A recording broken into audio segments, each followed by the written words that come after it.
Hi, I'm Father Jim Martin. I'm a Jesuit priest and contributing editor at America Magazine. And this week we're talking about something very sad. We're talking about the shootings in Newtown, Connecticut.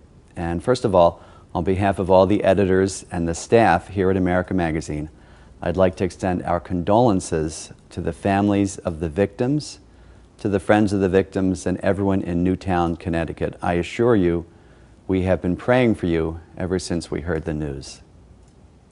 These terrible events raise so many questions in people's minds, and I'd like to avoid some of the political questions and move to some of the religious questions.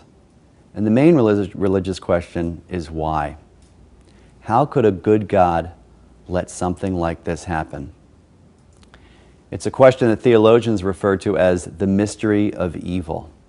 It's a question that comes up in all sorts of circumstances. When someone is seriously ill, during times of a natural disaster.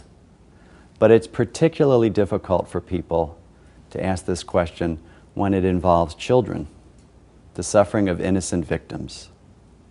So the question is, why? Why does God let this happen? Well, I want to speak from a Christian point of view, as a Jesuit priest, a Catholic, a Christian, and a believer. And I think it's very important to say that there really is no satisfactory or adequate answer to that question in the face of such terrible suffering. Easy answers, I think, do more harm than good. Some of the easy answers you hear are answers like, well, God is punishing us, which I think presumes a monstrous kind of God. You know, Jesus himself rejected that answer. In the Gospels, frequently in the Old Testament, suffering is attributed to sin, the sin that someone did or the sin that someone's forefathers did.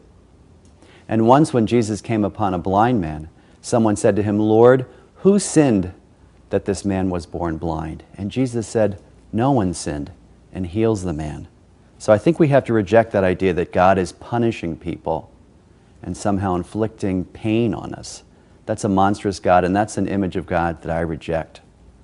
There are a lot of easy answers that people peddle, and I think it does a real disservice to people who are in pain. Really, there is no satisfactory answer, and saints and theologians and philosophers have struggled with this for years. I think the invitation is to continue to believe in a God even though we can't understand God. But that doesn't mean that there aren't Christian perspectives that can be brought to bear during difficult times like this. And let me tell you two perspectives that I found really helpful in my own life when confronting pain. The first is the resurrection. There is no suffering or death in the Christian worldview without resurrection. God promises us eternal life. And I believe that all those children, all the people who were killed in Newtown, are ushered into God's eternal life. They are resting in peace.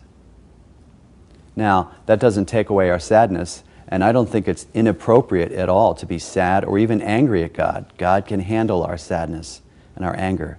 But it does give us a sense of hope for the people who were killed, for the people who go before us. Jesus shows us this in the resurrection. Remember the story also of Lazarus. Lazarus is dead, and Jesus goes to comfort his sisters, Martha and Mary, Lazarus' sisters, and raises him from the dead. It's a sign of the eternal life that God has in store for us. And Jesus' resurrection is the greatest sign of this eternal life into which God welcomes us. So I find that's helpful in these situations. The second thing that's really helpful is to remember that Jesus himself suffered. Jesus suffered a violent death. He understands suffering from his own life, and he also understands suffering in the lives around him. When he goes to the tomb of Lazarus, he weeps. He shows his human side and his divine side too, because God is sad with us.